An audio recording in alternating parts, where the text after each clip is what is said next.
Okay. Good afternoon. Good morning. Good evening, everyone. Let me just make sure. Can somebody wave to let me know that I'm getting through? Okay, great. So we're all here together to remember and pay tribute to our dear friend Robin. You will all, I hope, have seen the program that I sent around, but just to review, we're going to hear first from Robin's sister, Sandra. Following that, we have a video of scenes from Robin's life prepared by his friend Hongzhou Lin. We'll then have short individual tributes from everyone who was asked to speak, and after that, a recording of Robin playing a traditional folk song on guitar. The last speaker will be Bao Lian, and then for closing music, we'll have this a very nice ukulele piece composed about Taiwan called On a Gentle Island Breeze. It's a song Robin loved and introduced me to, and you could just kind of meditate about things while you're listening. When the song ends, that's the end, and you can simply log off. And everyone, please, by the way, please mute yourself. Incidentally, I'll be recording this memorial and will notify everyone when I post it on YouTube.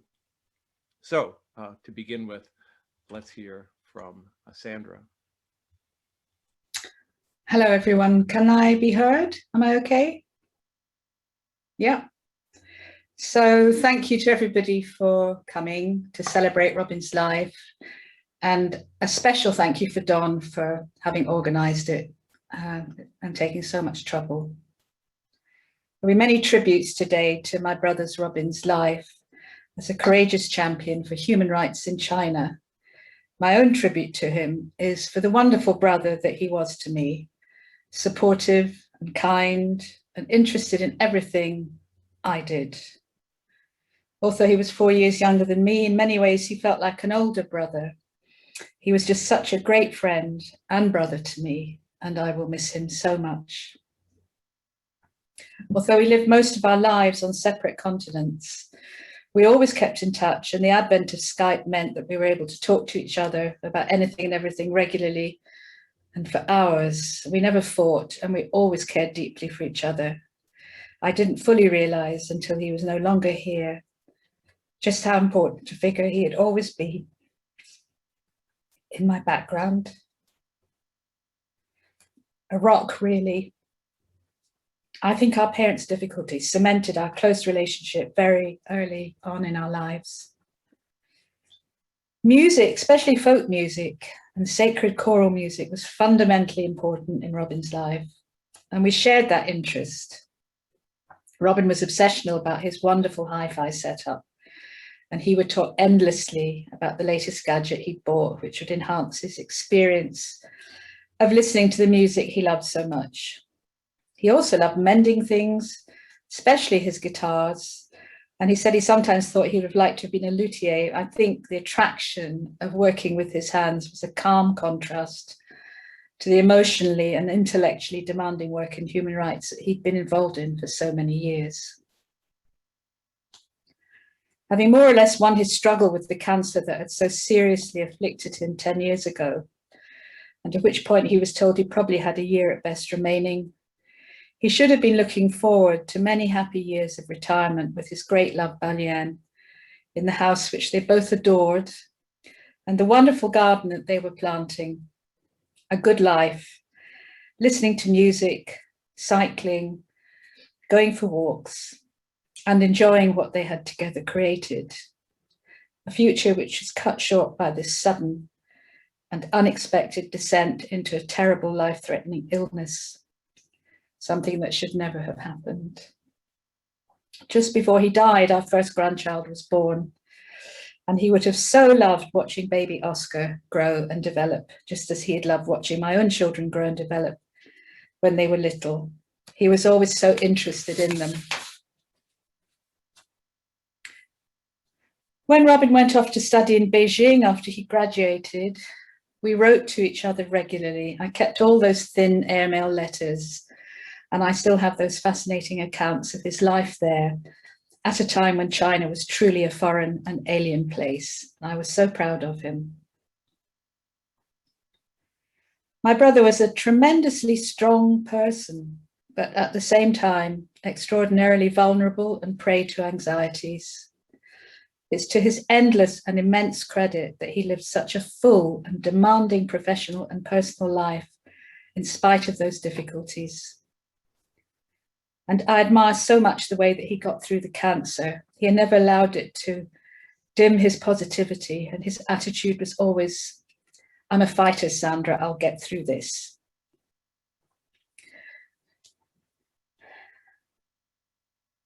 That was one of the last things he was able to say to me. And he did until the final inexplicable act of misfortune, fate, which finally took him down. How I wish that we could have talked properly before he died. And the fact that he couldn't, we couldn't, leaves a tremendous vacuum which will never be filled. Robin and Balian were due to visit us here in Italy last summer, but of course COVID prevented that happening, and I had planned to visit them both in Taiwan in their new home as soon as the wretched plague had ended, but that was not to be. Some memories I have of Robin: flying on the back of his ancient motorbike from Ealing into Earl's Court in London when he turned up out of the blue, having just acquired the bike, terrifying. Listening to him play his guitar and singing together for hours. Dinners together in London when Robin and Balian stayed with us, or at their place eating the wonderful Chinese food that Balian prepared for us. And being able to spend time together when our eldest son Joe was married to Erin in 2017. And afterwards when they came back to Italy to stay with us. And Robin swam across and back Lake Fiastra high in the mountains. He was so proud of himself for being able to do that, despite having been so ill previously. And another memory which was very strong, traveling back to Llama Island from Hong Kong with my two little boys on a boat which Robin had hired from Aberdeen Harbour, late on our last night staying with them in 1997. I'll never forget that night, and I'm sure that it's fixed in the memories of my two boys as well. It was a magical experience, sliding through the night over the black water with two thrilled small children, one on each side of Robin. Lastly, my brother was fun, and he was funny, and he had a lovely sense of humour, and he loved absurdities and jokes, and I will miss him very, very much.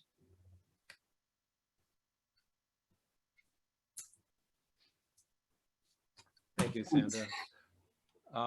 Okay, so now we are going to have the video prepared by Hong John. Let me put that on.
All right, so we'll now move to the section of the program for individual tributes. And the first is Nicolas Bequelin.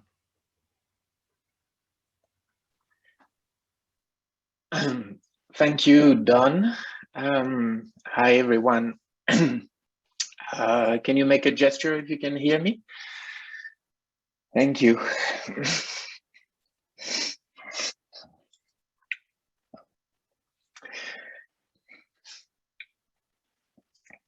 Sorry, it's a little bit difficult right after this wonderful show.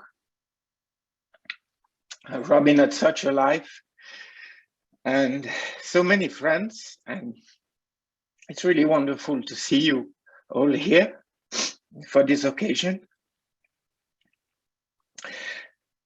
My heart goes out to all his friends and to Baolien and Sandra, and I really want to thank all those of you who've made this memorial possible today. Robin was a great friend of mine. He has a big role in my life.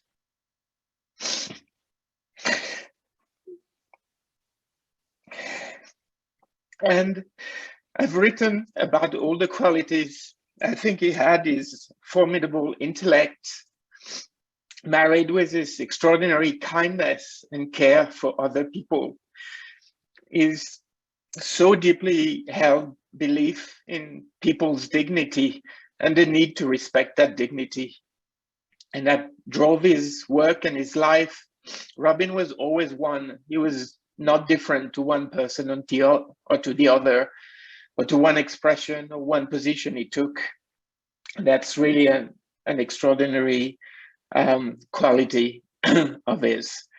I said I've written in my written tribute about his qualities and a little bit our relationship.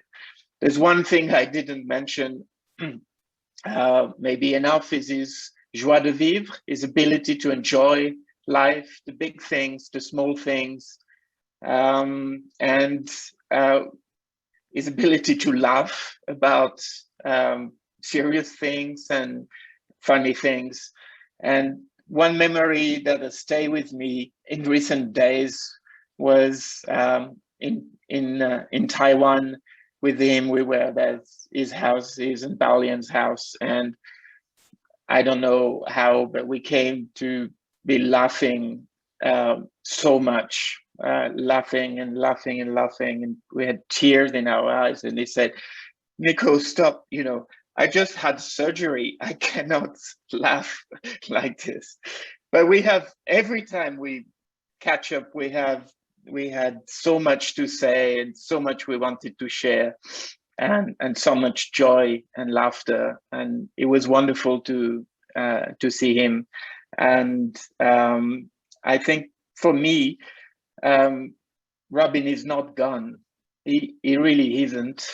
He's in my life. His work is around. His friends are around. Many of you are here today. And for me, really, he's not gone. And I want to continue celebrate the wonderful person he has been in the coming years and forever. Thank you. Thanks, Nicholas. Okay, I'm next on the list. I've known Robin since 1977, when we were students together in Beijing, and then we were roommates for a year at Nanjing University in 78, 79. In Beijing, in 77, 78, I actually knew Robin only slightly, and the impression I had of him, to be honest, was not that good. So when I learned we were to be roommates in Nanjing, I confessed to some trepidation. But of course, on getting to know him, I discovered the Robin that we all know and loved, and we became fast friends for all the decades that followed. And that has given me over 40 years of memories. I remember our visit in 1979 to an abandoned temple in Nanjing filled with pornographic graffiti. I remember his being in London when I was there in the first year of my daughter's life, and him joining me in all the silly fun people can have with babies. I remember visiting him often in Hong Kong, and perhaps this is an experience many of you have shared, rushing with him to catch the ferry back to Lama, for which he was perpetually almost late. I remember playing music with him in Nanjing, in London, in Hong Kong, and in Taiwan. And I'm very glad I made recordings of that. I still have some going back to 1979. I remember visiting him in London in 2002 and sharing Nico's experience of giggling hysterically with him, in this case, as we read to each other passages from a book about China written in the densest and most unintelligible postmodern style. I remember talking with him, as you only can with a longtime friend, about the various ups and downs in my personal life. Very often the death of someone close to you is an occasion for reflection about life in general and your own life in particular, and Robin's passing certainly had that effect on me. The fact that we have so many amazing tributes, and again, I'll send around a link to everybody, that there are so many of you here today, that he meant so much to so many people, that his passing has caused such sadness. I think this all resolves pretty conclusively the age-old philosophical question of what constitutes a life well lived. Thank you. Next, we are going to have Dan Fertig. Thank you, Don. Good morning and good evening to everyone. And I'd like to thank Don and Balian and any other people I'm not aware of who were involved in organizing this memorial. Thank you very much. My name is Daniel Fertig. I'm a lawyer who's worked in Hong Kong for a long time. My wife, Jie Jie, who I think a number of people on the call also know, is a lawyer as well and worked very closely with Jerry Cohen for a number of years. My wife and I like to think of ourselves as long-term friends of Robin and Balian, but as I've read many of the memorials and I look back at these photos and see it, I realize that our approximately 15 years of friendship with them really qualifies us just as recent acquaintances. For the last 7 or 8 years that Robin and Balian were living in Hong Kong, we lived just around the corner from them, but it was only really in the last 2 that we became so close. And I remember that when Robin got sick, and then also when Balian and Robin decided to go to Taiwan, how heartbroken we were that we just had not spent more time with them, and that we would miss them because they had been such a defining experience for our time in Hong Kong. But that's just a little bit about how we know them. So firstly, on behalf of myself and my wife, I would like to express our deepest condolences to Robin's sister, who we have never had the pleasure to meet, but who Robin spoke of to us many times, and also to Balian as well. Robin and Balian were an incredibly blessed couple. Their deep love and appreciation for one another was always so apparent. The fortitude, optimism, and joy that they exhibited throughout the 10 years from Robin's initial cancer diagnosis are a true testament to the strength of their character. Robin was a person of such broad interests and talents. I'm not sure that even all of us together tonight can scratch the surface. And I wrote a number of anecdotes and memories of things that I wanted to share, but obviously we need to be brief. And I really just want to pay a simple tribute to Robin's intellect and to his commitment to truth. Robin's casual, unassuming, and friendly manner belied an incredibly powerful mind, and a principled and a passionate warrior for truth that lay beneath him. Robin could always be counted on to take a keen and sincere interest in anything that one wanted to discuss with him, and to share your passion vicariously. From the most serious topic down to any of your pet interests or hobbies.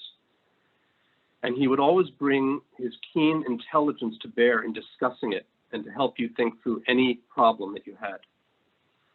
In any serious discussion with Robin, you had to be supremely well prepared and well grounded.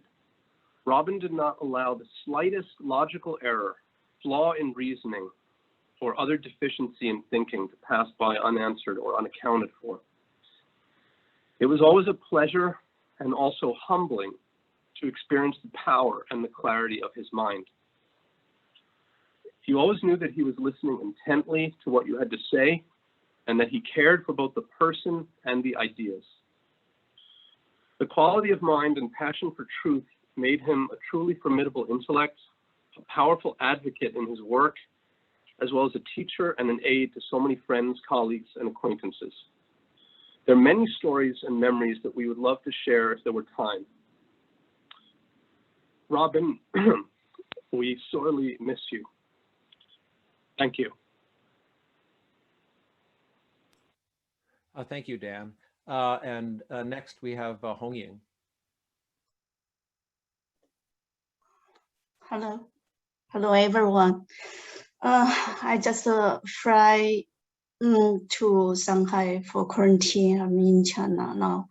I'm so sorry about Robin's go, and I write a poem for Robin.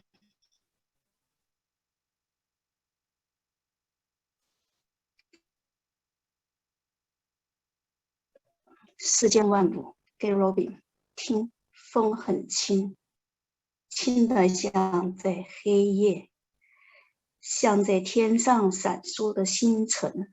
你需要水，需要更多的火流，流过更多的山峦森林。你转过身，风也转过身，水也转过身。世间万物有风就有你的声音，有你的声音，我们就能感觉到你。因为水是这样流过我们，水也是那样流过你。水与风之间隔着一层看不见的墙，但流过我们的风，流过我们的水，在一次次的浸透它，让我们一次又一次感觉到你的存在。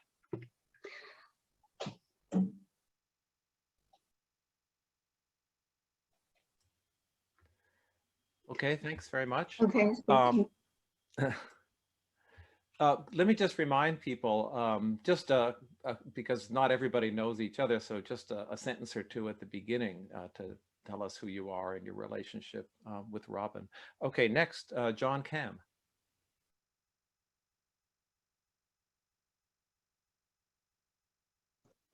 Hello. Hello. Hi. Okay. Well, I'm John Cam. I'm the executive director of the Duihua Foundation and a friend of Robin's for just over 30 years. I would first of all join everyone in expressing condolences to Balian, to Sandra, for this terrible loss.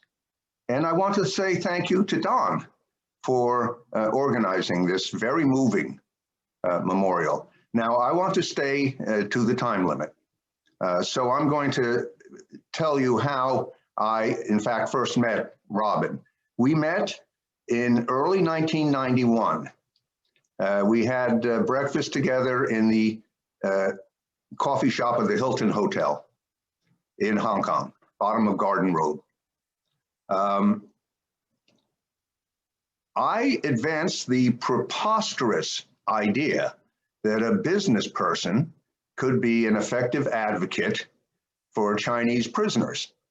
And as you all know, Robin, his look was priceless. To suffice to say, he was skeptical.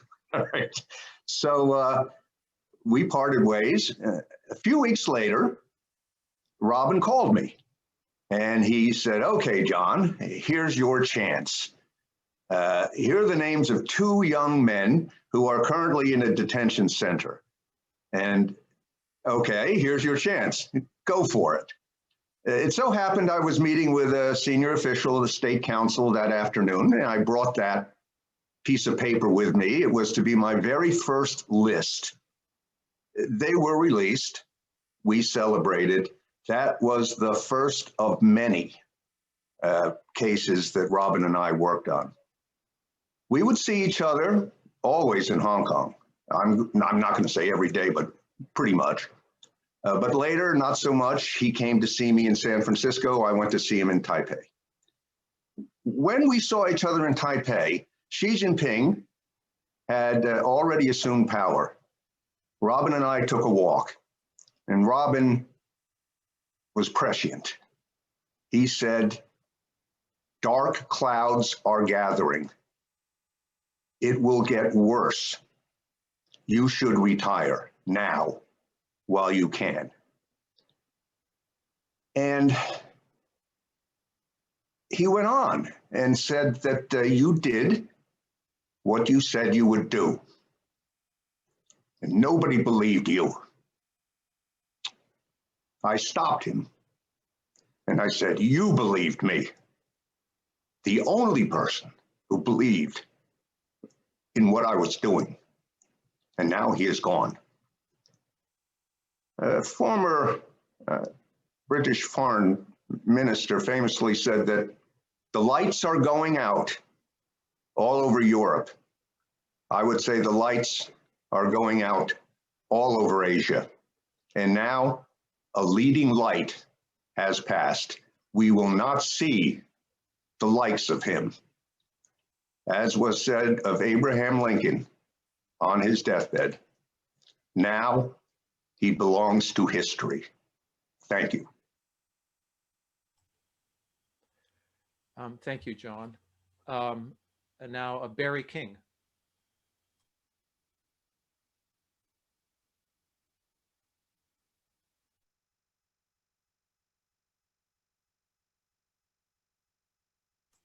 Barry, if you're speaking, you're muted.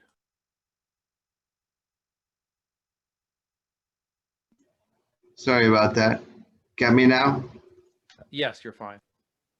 Okay, good. Yeah. I just said, John, that was a bit harsh at the end. But yeah, it is what it is. I knew Robin in his post career days when he was pretty much retired here in Taiwan. We developed a great relationship from the last 4 years actually, in building things. Robin had so much passion in like finding old things and rebuilding them, which I do too. So like I said, I think in my written memorial about a guitar that we did, actually we have 2 or 3 guitars at his workshop. So Robin once told me, he said, you know, I wanted to be a craftsman, a lutherer, but I was cursed with an intellectual mind. I thought that was interesting. Robin was cursed with an intellectual mind. Robin loves to build with his hands. He loves to build guitars. He loves to do everything. Robin loves to do everything, man. His lies, you know, he's a wonderful person. I will miss him. We will all miss him. That's it. Thank you, Barry. Next, we have Hong Zhong Lin.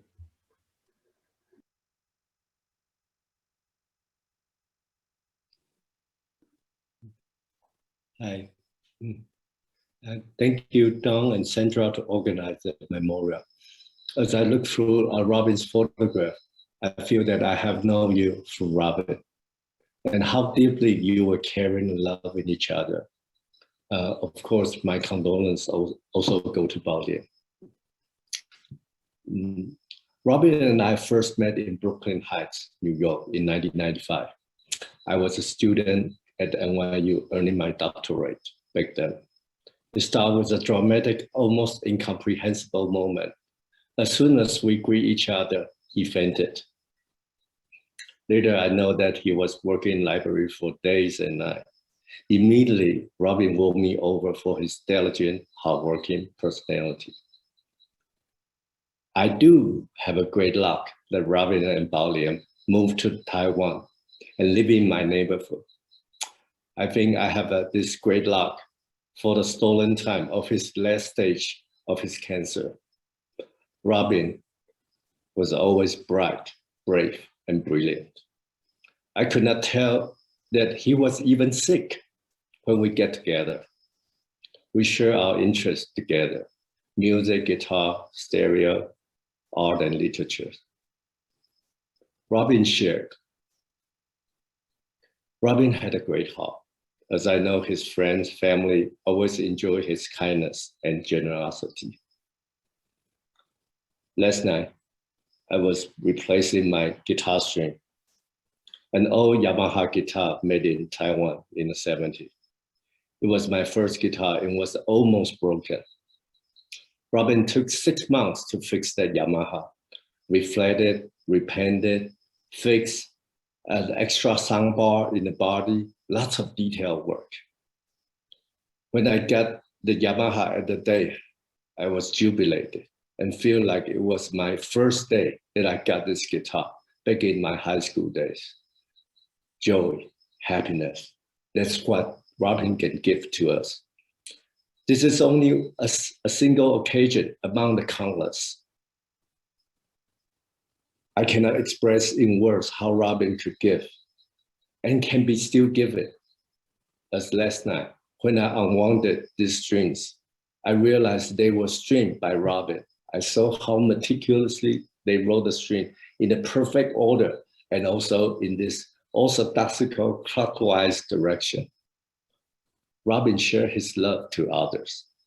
His presence is a grace. I know how good Robin was in his profession, and I also know how good he was in his interest, which we usually call as an amateur. Robin loved and know how to love, and he loved what he had been interested: music, books, literature, persistently showing his love. As the etymology of the word amateur is to love. Robin loved, and Robin give and share his love to others disinterestedly in the purest form. Thank you. Thank you. Now, Charles Maisels.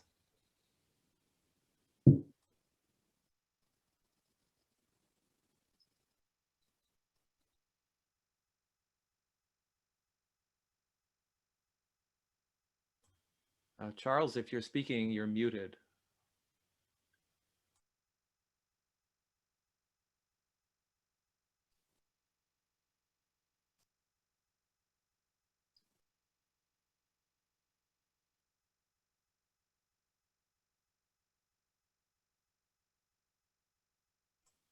Okay, go ahead, Charles. I see you unmuted.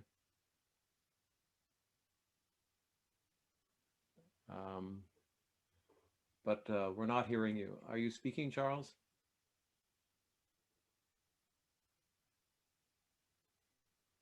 Okay, so I'm not hearing Charles. Let's go on to the next speaker, and I will work with Charles offline here to figure out how to fix this. The next speaker we have is Malin Oud. Thank you, Don. I first met Robin in 1999 when I was studying Chinese law at SOAS, and Robin came and gave a lecture on Chinese criminal law to our class. We became friends, and we have stayed in touch over 20 years. And I've learned so much, both about human rights activism and human rights scholarship from Robin. 2 years ago, I was extremely honored when Robin invited me to join the board of Friends of China Labor Bulletin. my last conversation with Robin was in connection with a board meeting in March. And it was a typical Robin conversation spanning both the Hong Kong national security law, but we also talked about delicious Swedish seafood, herring and schnapps. Since Robin liked folk music, I'd like to share an old Swedish folk song, which is about saying farewell to a friend. It's called Vem kan segla förutan... Sorry.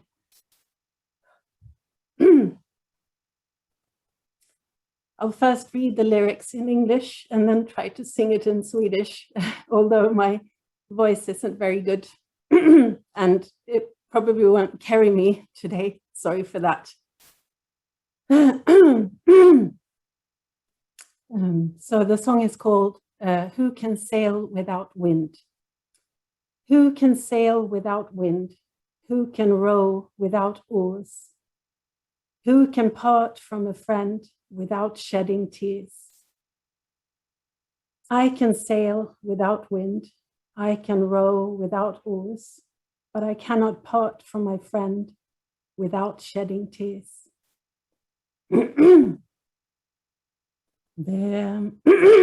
Sorry. Vem kan segla förutan vind? Vem kan ro utan oar? Vem kan skiljas från vännen sin utan att fälla tårar? Jag kan segla förutan vind. Jag kan ro utan åror. Men ej skiljas från vännen min utan att fälla tårar.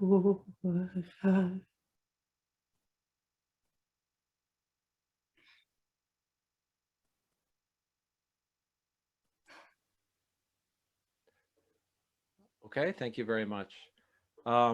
So I haven't yet gotten in touch with Charles, so we'll go to Michael Palmer next, please. Can you hear me?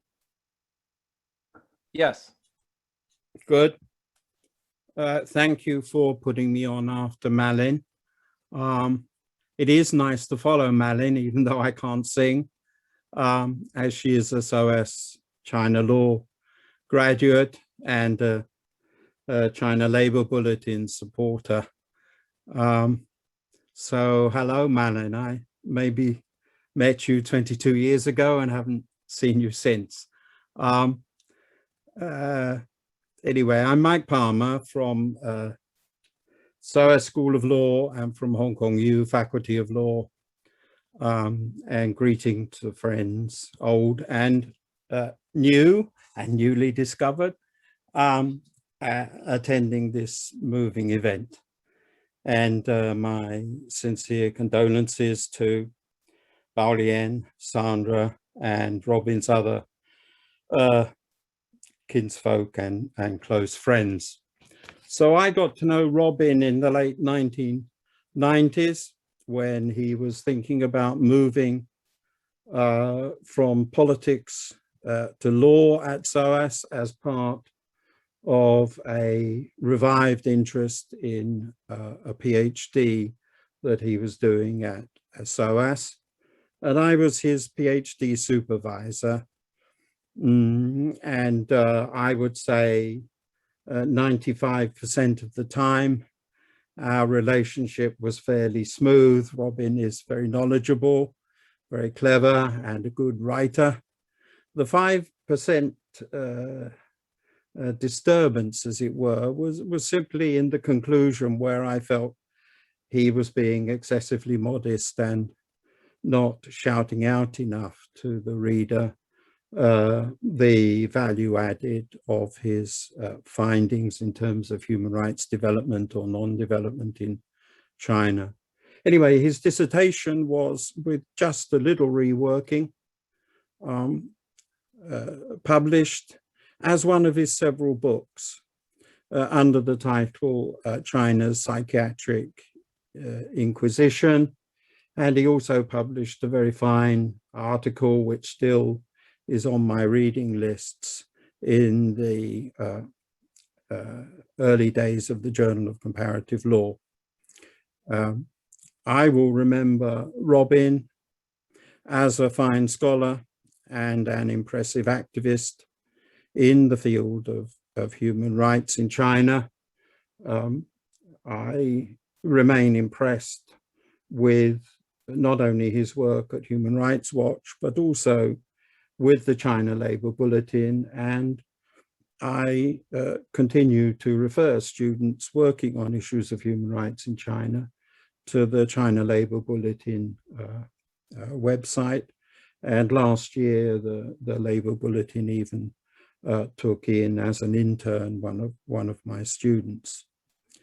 I will also remember Robin as a very fine person and as a good friend, and I'm very sorry to learn of his passing.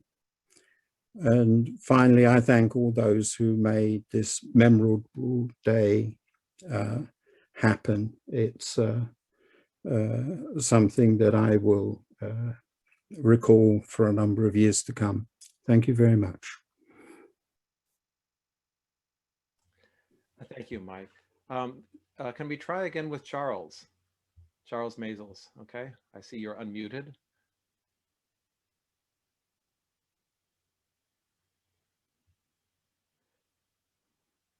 I'm afraid we're still not hearing you, Charles. Please check out the chat function where I've sent you a message, and we'll try to resolve this. But we can't hear you even though I see you're unmuted. So we'll go on to the next, which is Sophie Richardson. Thank you, Don, for bringing us all together. I'm Sophie Richardson. I'm Human Rights Watch's China director, and I first wanted to extend to Baolian and Cassandra not just my condolences, but condolences on behalf of quite a few current and former staff people. I first didn't meet Robin in August of 1992 when I was en route to the Hopkins Nanjing Center. I had already fallen in love with then Asia Watch's work and wanted desperately to meet Robin. I'd written to him and fixed an appointment to meet in Hong Kong, and the hour and the day came, and I went to the office and I was crushed to find that he wasn't there. And he left a stack of books and a note saying, "I'm so sorry I couldn't meet you today, but please take these with you to Nanjing and put them in the library." And I did. And I was devastated to have missed the chance to meet him. But I got a letter from him, to my surprise, a few weeks later, explaining that he couldn't meet me that day because he had been helping somebody make it across the border and to safety in Hong Kong. And so it was pretty easy both to forgive him and to think, I want to be that when I grow up. And I'm pleased to report that, well, I'm not sure I've turned into Robin as I've grown up, but he has been a lifelong friend and inspiration. I'm pleased to report that not only are those books still in the Nanjing Library, no, I don't know for how much longer, but also that I recently found in going through some old HRW materials, his old taxi receipts from that very day we were supposed to meet, and the key to the old Hong Kong office, which I will have framed as talismans to take us forward. In my last conversation with Robin, we started out, of course, talking about Chinese politics. By the end of the conversation, we'd done a virtual tour through the house so that he could see not only the Healy Sprite engine my husband is rebuilding to my annoyance on our side porch, but also to give an impromptu piano tutorial to my teenager who was working through a difficult blues piece that he couldn't quite get right. And Robin offered some loving and kind feedback. And so I will just take those memories forward, not just of the extraordinary research that Robin did, but of the kind, hilarious, humane, compassionate person that he was. It's been such an honor to have known him. Thank you. Thank you, Sophie. Next, Matthew Robertson. Hello, is it working? Yes, you're fine. Okay. I knew Robin mostly through his words, and they had a life-changing impact on me. I only met him once in Taiwan. My wife and I visited his place in 2016, and that day was instrumental for, like, I'm a PhD student at the Australian National University, and I study organ trafficking or organ harvesting in China. And the day I spent with Robin was instrumental in making me decide to do that that's what I should do. I remember the first thing I noticed upon entering his house was he had a watercolor of Don Quixote and Sancho Panza, and I can't remember what I said, but it's a very apt image because, well, it's both it is and isn't, because the windmills that he tilted at were real, and he won. Like, his work on psychiatric abuse led to the cessation of that as a systematic practice. And so the impact of Robin on me was is very radical in that he showed that good work actually matters, that, you know, that, like, he created new areas of understanding based on his work in primary sources. And that's a very radical idea, that one person can have an impact through good work, and he actually showed it. And the work is impeccable, and the impact happened, and it's just so humbling. We exchanged emails a bit subsequently. He gave me a bunch of music recs. All I could recommend him was Grateful Dead, and he already knew all that. But I'm listening to some of the Shostakovich pieces that he sent. Just earlier, Nicholas said that Robin treated everyone the same. That came up at some point in our conversation. And he joked, I'm just an equal opportunity bigot. And it was very funny, of course. Anyway, he showed me how much impact one life can have, and he means a lot to me. Thanks, Matthew. And Sean Xie.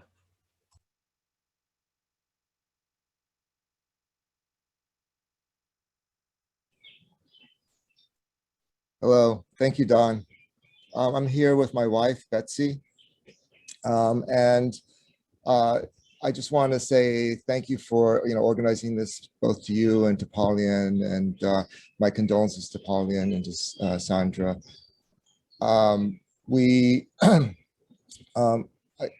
It's really a shame that we all can't come together in person to celebrate Robin.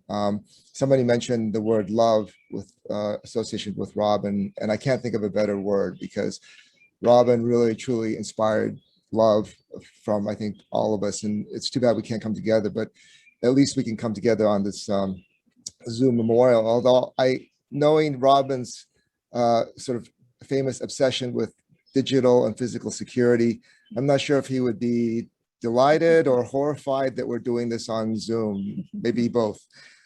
Anyway, I knew Robin, I've only known Robin since 2014, when I went to work for China Labor Bulletin, and to work with Han Dongfang to continue the work that Dongfang and Robin had been doing with China Labor Bulletin. And but I really didn't get to know Robin well, and Betsy and I didn't really get to know him and Pauline well until really after I left CLB in 2018. And we went to visit them several times, and we really felt we had found kindred spirits. I finally found somebody who loved British folk music the way that I did, and we talked for hours about that. Anyway, that connection with Robin and Pauline deepened, I think, last year when we bought their house in Taiwan. And I want to thank Pauline for offering us that beautiful house that she spent so much time working on and designing. And I just want to share the last memory I had of Robin. I had the good fortune to go to Taipei to the house 5 months ago in January. I had to take care of a lot of things that were associated with the house. And I had to quarantine at the house, of course, for 2 weeks. And the first day I was there, Robin and Pauline came to the house with their masks on. And, they were walking me through all the things that they knew about the house. And of course, with Robin, of course, this kind of conversation that can take maybe minutes for some of us can, as some of you know, extend to hours. And one of Pauline's, very important tasks among many was to sort of keep Robin on schedule. And so she finally reminded Robin, listen, we can't stay in this house with a person who's quarantining for too long. So we really need to leave. And so, but, finally, when I got out of the house and was able to do all the tasks, I needed to go to the bank, I needed to go to the tax office, deal with all the stuff associated with the house. Robin spent hours just chauffeuring me around. I mean, he was just so generous. And during that time, we talked about all the good times we were going to enjoy as neighbors, because they were now they had now moved to a house that was close by, actually where Barry lives. And so we talked about, the times we would have the great times we would have biking, listening to music, hiking around Yangmingshan. And, those are just wonderful memories. And it's just so hard to believe that we won't have that time with Robin. But we are looking forward to spending that time with Pauline, of course, and to being her neighbor. So anyway, we thank you so much for providing us this opportunity. Thank you. Thanks, Sean. So let's have one last try for Charles Maisels. See if we can get this to work. Charles?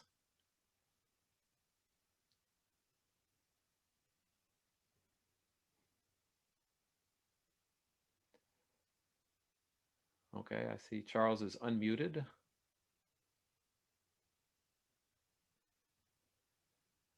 Okay, well, I'm sorry, Charles, we're not getting any sound from you. So if you care to write something in the chat box, just in the next, well, we have about 3 speakers left, I'd be happy to read it out to people. Okay, the next person on the list is Adam Williams.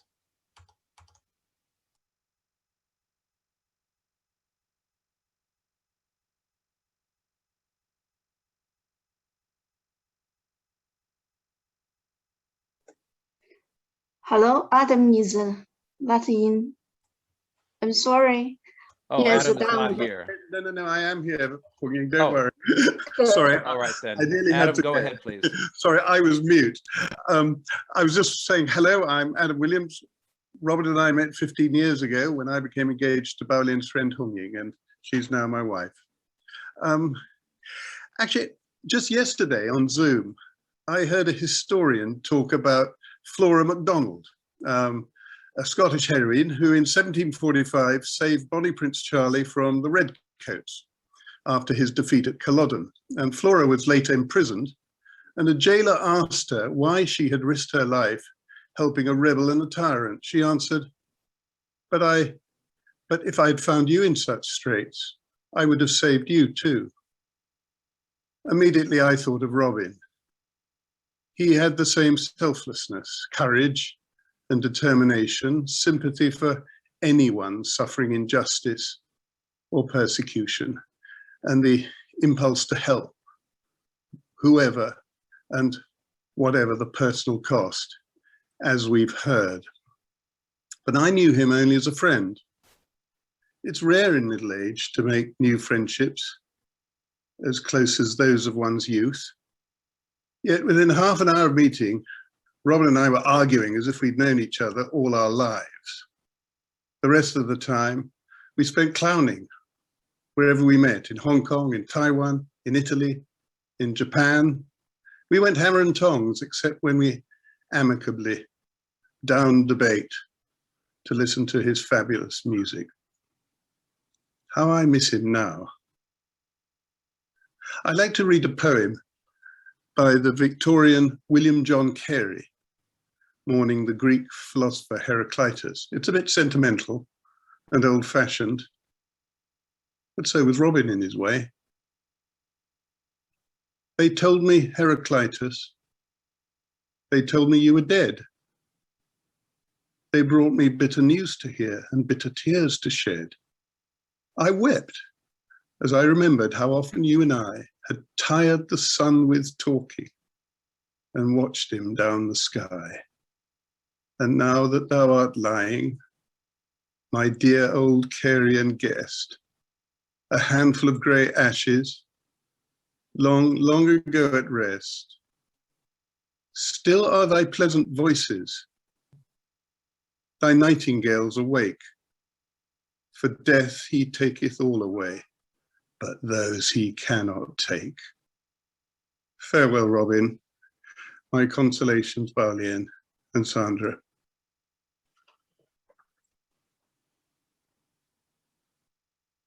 Love the poem. Claire Wilston. Hello, I hope you can hear me. I'm a cousin of Robin. I didn't know him well at all because of difference in time, difference in age, and difference in space. I was down in England, Wales, and he was up in Scotland, and then, of course, much further away. But I had a wonderful encounter with him online after my mother's death in 2017. Dorothy, my mother, is portrayed in one of the photographs that was in the wonderful video that was shown at the beginning. And that magic of email that enabled me to link up with him after all those years really was quite remarkable. And I'd like to pay tribute to everyone who's put this wonderful event today together, and especially to Don for that, but also to express my very sincere condolences to Pauline and to Sandra. And as I remember the exchange that I had with Robin back in 2017, it makes me realize that all the things we've been hearing today were present, encapsulated in that little comment that he made, that he recalled having been with his own mother as she approached death, and how, as he put it, the long vigil felt like one was holding faith, and the moment of death was like bearing witness to a deep mystery. And I certainly felt that that resonated so much with what I had just experienced in losing my own mother. And in turn, I really couldn't believe it when he went on to talk about having bought a set of LPs of Kathleen Ferrier singing, and of having read the very biography of her that I'd been reading to my own mother, a great Ferrier fan, in her last days in hospital. So that kind of empathy, that feeling that just out of the blue, this cousin whom he'd not really known, not really seen, had made contact, and yet he could reach out to this person who really had not been part of his life at all. That meant such a lot to me, and I felt that he had almost, as it were, reached across the ether, a kind of strong hand to support me as I grappled with my own loss. And I realized, as I contemplated, thought about all this, that those extraordinary achievements we've been hearing about, how he helped so many other people in so many extraordinary difficult circumstances, those things were the same empathy, the same ability to have insight into another person that I had just glimpsed in the way that he had contacted me and reached out to me. And he was warm and funny. He was all the wonderful things that clearly have meant such a lot to everyone else. And now I live in Glasgow. Well, he reached out and remembered how he lived there too, and how much livelier and jollier a place it was compared with its glum counterpart, as he called it, old Wiki Edinburgh. So he invited me to visit Taiwan, but that will not ever now be. But I would like to just say a personal thank you for the way that he, as I say, reached across the ether, meant so much to me at a time of difficulty for myself. So thank you for enabling me to take part. A very small part is all I can contribute, but I would like to express my sympathy, very strong sympathy, to all of you who have had much stronger links with him. Thank you. Thank you very much, Claire. Next, Xu Beifang.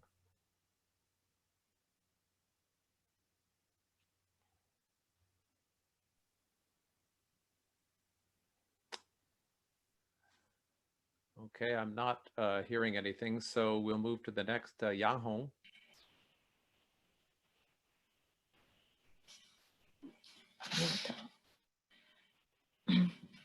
Can you hear?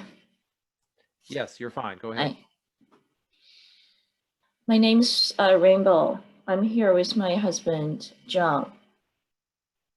Robin is a courageous man who gives his life for others, especially for Chinese people.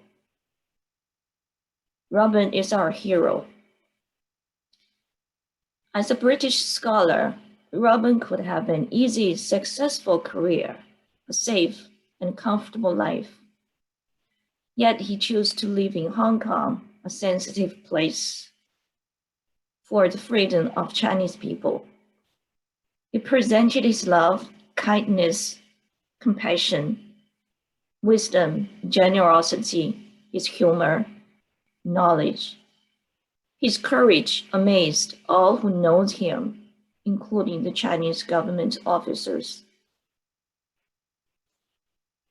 I remember when I was visiting Robin in Hong Kong, he told me that in Smile, that the Chinese secret agent may come to knock at his door anytime, and asked me not to be afraid. I remember he assured me in an extreme situation,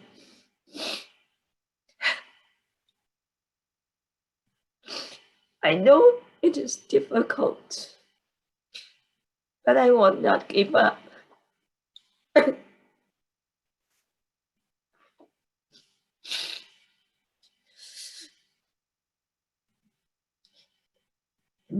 Another interesting thing is Robin, Munro, and John Kai's good dog, bad dog team.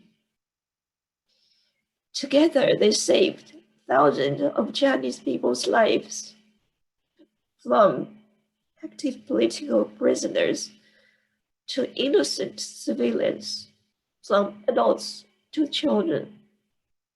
Together, they turned tear to joy, separation to reunion, desperation to hope, and death to life.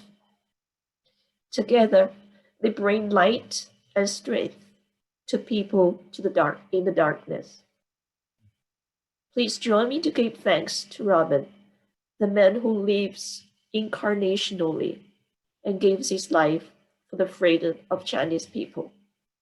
We thank him for inspiring us to continue living in love, faith, and courage.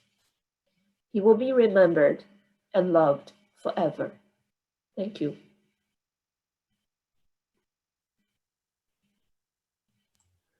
Thanks very much. Okay, now I am going to tee up the next item here.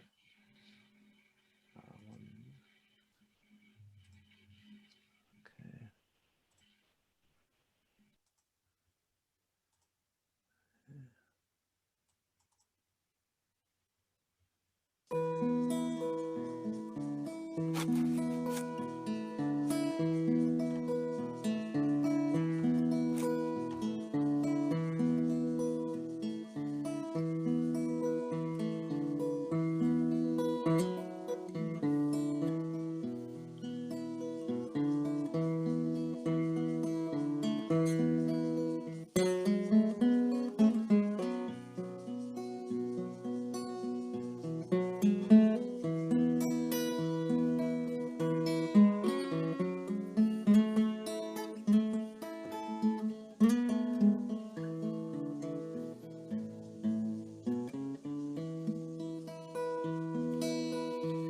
A sailor's life is a merry one.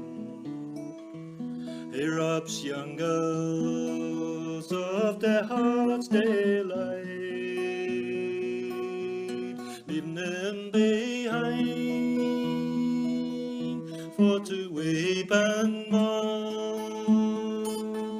They never know when they will return. Well, it's 4 and 20 all in the row. Oh, my true love, he makes the finest show. His proper tone, gentle withal. If I don't have him, I'll have none at all. Oh, Father, build me a bonny boat, that on the wide ocean I may float, and every queen ship that we pass by, there I'll inquire for my sailor boy.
They had not sailed long upon the deep,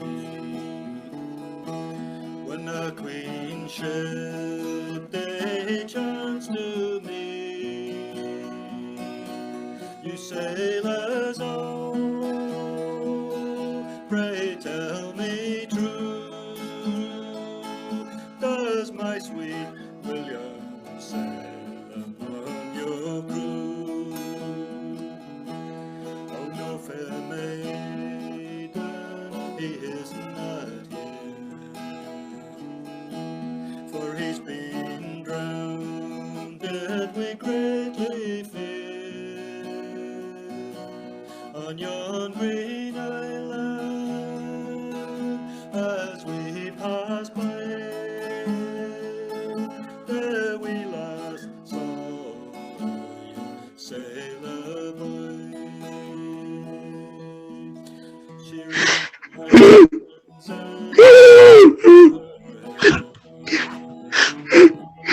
It's like a young girl in great despair,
All right, and we will now hear from Bao Lian.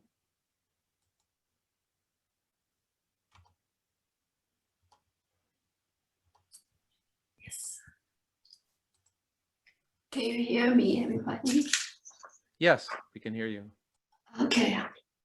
First, I'm going to read the poem by William Blake, to one of Robin's favorite poet, called The Sick Rose.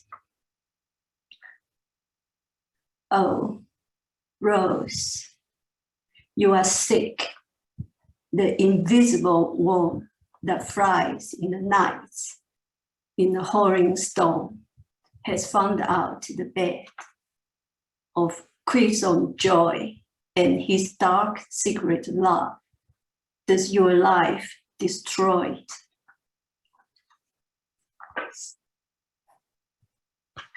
When Robin fell ill at the end of March, he read his poem to me with tears welled up in his eyes. He sensed the long journey is coming to the end. My time is up, he said to me calmly. Cancer didn't take his life. Since he was diagnosed with the last stage of carcinoid cancer 10 years ago, he had lived with the disease healthily. In Taiwan, he had enjoyed music, reading, cycling, fresh mountain air, hot spring, beach, good food, hearty friendship. Life is beautiful. Then, unexpectedly, a little tiny abscess with unidentified and vicious germs in his liver eventually turned into septicemia. It is unexpected, yet inevitable, or you could say it's destiny if you believe in fate.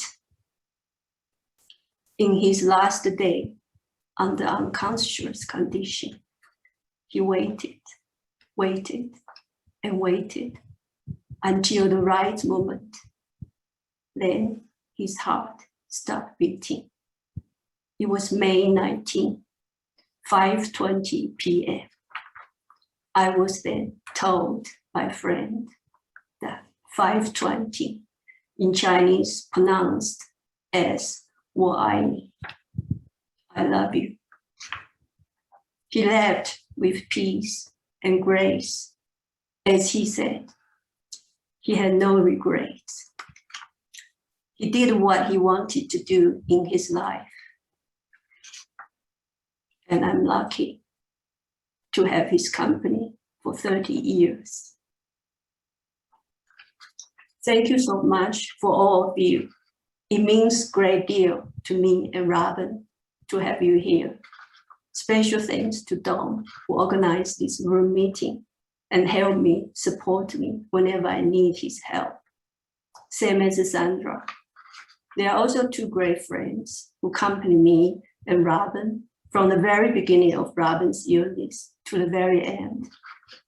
They still take care of me in many ways since Robin passed away. One is artist Dan Qi. She's right next to me. And Professor Hong Zhang, who also made the video shows earlier. This thing I have to apologize for those who send me emails. I haven't replied yet. I will write to you soon. Please wait. The last, if you come to Taiwan, please come to visit our house in Dan Street, where I will keep Robin's music room, and we could still enjoy and share what he has left and loved. Thank you so much again. All the best to all of you. Thank you.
Thank you, everyone.